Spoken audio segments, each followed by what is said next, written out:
Hi guys, so today's video is going to be a non-spoiler book review for The Knife of Never Letting Go by Patrick Ness. This is the first book in a young adult science fiction trilogy, and it is one of the most unique books I have ever come across, both in its setup as well as the literal way in which it is written while still being extremely accessible and incredibly engaging and incredibly fast-paced. The main plot for the story is we follow a young boy named Todd Hewitt who is soon to be a man living in this place called Prentice Town, which is a town on another planet where supposedly the alien species of this planet somehow released something that caused all of the men to be able to hear all of each other's thoughts and then killed off all the women. So Todd is the youngest left of the boys. All the women are dead, and they call when you can hear other people's thoughts as well as animals. They call it noise.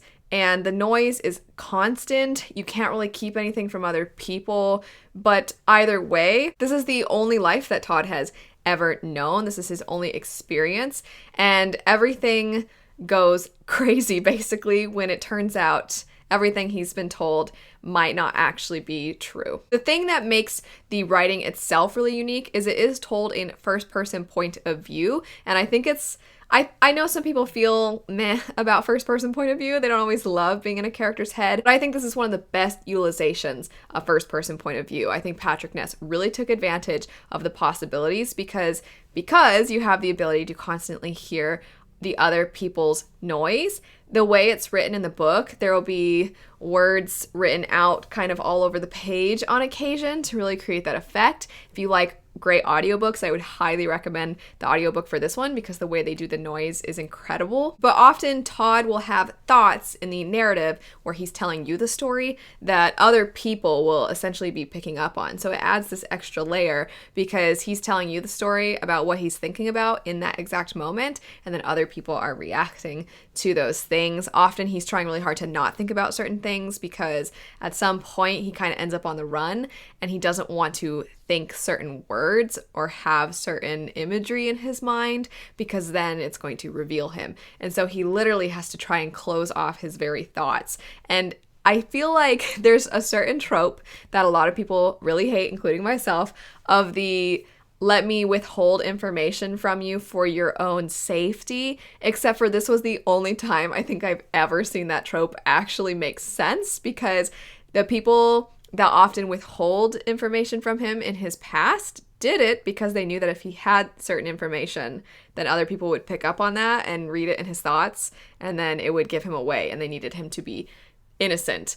And I feel like I've never seen that trope actually work, but it also adds to the stakes of which this book has incredibly high stakes. Like I said, it's very fast-paced, and it is kind of a chase story as well as a what the heck is going on story, because already the setup is very mysterious, but things are not what they seem, and things are not what they seem very quickly. And so our main character Todd is on the run, and he has some companions that he's on the run with, and so you fear for him and you fear for them. Every time that you think that the characters are safe and that you can take a breath, they can take a breath, something else happens. There's essentially multiple antagonists in this story, and they are very interesting despite the fact that you don't get a ton of them because it is a chase story. You're kind of discovering things not only about the world as you go, but you're learning things alongside Todd. So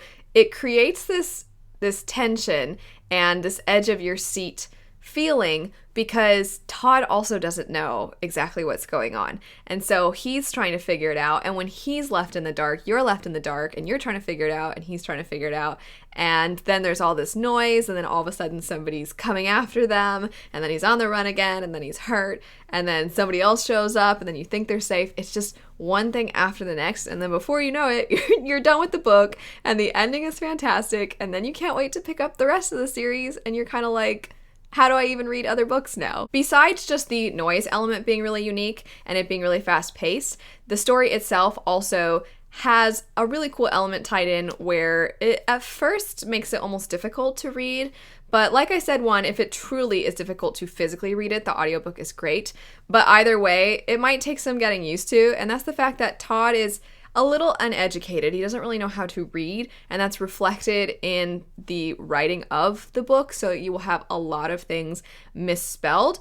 And the first person narration means that he has tons of run-on sentences, and he thinks like he's talking to you, which if you were to actually record yourself talking to people, it sounds nothing like actual dialogue in most books or the narration even in first person books, because usually there's still some sense of formality, and there is none in this book. So like I said, things are misspelled, the sentences just go on and on and on. Sometimes he repeats himself a lot, but that made me feel so much more connected to him as a person because he felt so real. And on top of that, I think that the author captured the youthfulness of this character very well. I think a lot of times we see in science fiction fantasy young characters who are very mature for their age, and they just act like 30-year-olds. And you're like, that's not what a 15-year-old would act like. That's not what a 14-year-old would act like. He gets mad. He's extremely irrational at times. He gets really frustrated about certain things. Sometimes he's a little snippy with other people. Sometimes other people are snippy with him.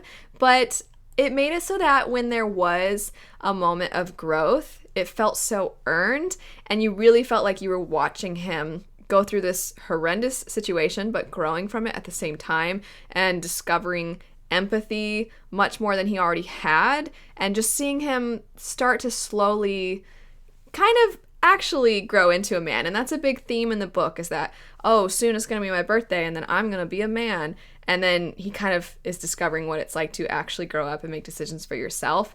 And I think that is a big theme in the book, that when you have to take responsibility for your own actions, that means you have to face the consequences of sometimes making the wrong choices. And that's what you get when you have the freedom to make your own choices. But he's also in a situation where he might not ever have that opportunity because there are people coming after him. And it's hard to talk about without giving anything away, because I think if you go into it as blind as possible, which I know there's an adaptation coming out now, so if you've seen the trailer, it might have revealed some stuff, but if you can go into this truly as blind as possible and not know anything about it, I think it's going to make the experience that much better, because there's so many twists and turns. One thing that I think is important to know, that you maybe should know before you go into the book, is that it, I think, is one of those stories where it almost is cult-like in his society,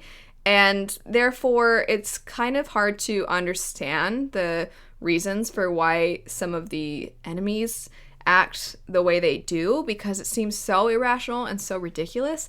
But some of the people are just truly crazy, and you have this group of people who have been isolated on this other planet for a very long time, and they can all hear each other's thoughts, and there's some very bizarre, creepy conclusions that people have come to based off of certain events in the past, and again, that's part of the discovery for Todd. But I think that because of that, you kind of have to just accept a little bit that, okay, well, this is how everybody is, and this is why this person is doing this. And I think sometimes when you're reading books, you're like, well, that's a stupid... Villains, you want to be able to be like, I understand why you're doing what you're doing, because it makes them more compelling. And in this book, you're like, you're a crazy person. You're really crazy. Something's wrong with you. That's kind of the impression, and it makes it difficult for you to empathize at all with the villain. This is not one of those stories. This is not one of those stories where you're like, I kind of want the bad guy to win. You don't. You definitely do not want, especially after some of the things that happen. This book is very emotional. I almost cried multiple times. There was one scene in particular. It was so emotional and so freaking heartbreaking that when it happened, I was like, this book is trash. I was so mad at this one part, and if you've read it, I bet you can guess, especially if you've watched my videos and you know me, there's a certain part that I was like, nuh-uh, nope, no. And then I had been listening to the audiobook and I was like, come on, don't do it. No, please no. And then it happens and you're like, I hate this book now. Except for you don't, because I love when books can cause that strong of a reaction in you. It's so good. It's so good. Like I said, it's incredibly unique. It's a brilliant concept. I think it's executed amazingly. You constantly want to turn the page. You get frustrated at your character, but then there are other moments where you just want to hug them, you just want to shake them, you just want them to have some form of happiness, you want them to finally have a break. And it's got so much depth, and the themes are fantastic. It's hard for me to find anything in this book, aside from, like I said, there's not particularly compelling villains, but they're still very, like, villains you can hate for sure. But aside from that, I try to find things that people might not like about books so that you can know for yourself if it's something you want to pick up. And this one, it's hard for me because it's so good. I think it's so good. But if you are somebody who does not like chase books where somebody is on the run, then you're probably not going to like this book at all. There's also one scene in the book that I thought sort of didn't feel like it had quite enough development. That's not really the right way to put it, but there's a certain action that our main character takes at one point that to me felt like it kind of came out of left field. It didn't feel particularly justified since you're in the character's head all the time, and then just all of a sudden they kind of go into rage mode and do something that I'm like, what the heck are you doing right now? And then they feel real bad and you're like, well, yeah, like why did you do that? And that scene frustrated me, but that's I felt like there were other times that the main character, I would get aggravated with them based off of the way they would respond to people or their behavior or their actions or the rationalization they would come to in their head. But at the same time, I'm like, okay, but they're under so much stress and they're hungry and they're in danger and they're dirty and they're hurting, and I get why they're irritable right now. I get why they're cranky and they're behaving this way. Plus, they're really young. So I do think, though, that maybe if the character frustrates you, it could end up frustrating you with the whole book. I'm trying to find the reasons why maybe this wouldn't work. But you know what? I just kind of want to gush because this book was amazing. It was fantastic. I loved it. I was a little unsure. When it first started, I was kind of like, am I gonna like this though? And then by the end, I was like, I can't wait to read the next one. I don't even want to read anything else, but I have so many other books that I need to get to first. It's so good. Okay, so let's just say I highly recommend it. I want everybody to pick it up. If it's not for you and you did not like it, feel free to say what you didn't like, because it's really hard for me right now to come up with negatives. But if you did like it, feel free to sing its praises. If you want to talk spoilers, I don't want anybody getting spoiled, so just write spoilers and then enter a bunch of times, and then I would love to see your spoiler reactions to this book. But anyway, thank you so much for watching. I hope you have a great rest of your day. If you pick this book up, I hope you enjoy it, and I'll see you guys later. Bye.